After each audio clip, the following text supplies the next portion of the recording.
সিতাই কান্তেশ্বরী সেতুর ওপর দুটি ছোট গাড়ির মুখোমুখি সংঘর্ষ, গুরুতর আহত গাড়ির চালক।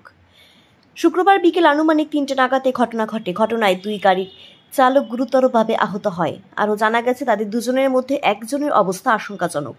যদিও গাড়ির চালক দুজনের নাম পরিচয় জানা যায়নি। স্থানীয় এলাকার বাসিন্দারা তাদের দ্রুত উদ্ধার করে দিনহাটা মহকুমা হাসপাতালে চিকিৎসার জন্য পাঠিয়ে দেয়। প্রত্যক্ষদর্শীরা জানায়, একটি গাড়ি সিতাই থেকে দিনহাটার দিকে আর একটি দিনহাটা থেকে সিতাইয়ের দিকে যাচ্ছিল। সেই সময় দুটো গাড়ির মুখোমুখি সংঘর্ষ হয় এবং গাড়ি দুটি সামনের দিকে দুমড়ে মুচড়ে যায়। খবর পেয়ে ঘটনাস্থলে পৌঁছায় সিতাই থানার পুলিশ। এই ঘটনায় চাঞ্চল্য ছড়িয়েছে সংশ্লিষ্ট এলাকায়। সাগরদিঘি ব্রিজে মুখোমুখি সংঘর্ষ দেখতে পাচ্ছেন এই মুহূর্তে।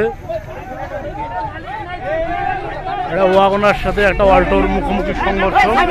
ঘটনাস্থলে দেখা যাচ্ছে দুজনেই মৃত বলে।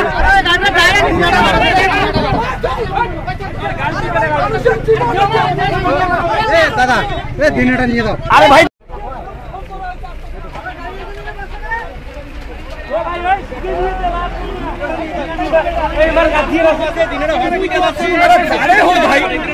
পেশেন্ট দাঁড়ায় হোক ভাই, লেট করিস না যাও তুমি।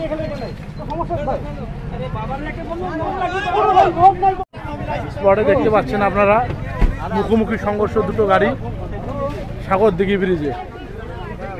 This channel does not promote or promotion any illegal activities. All content provided by this channel is meant only for educational purposes.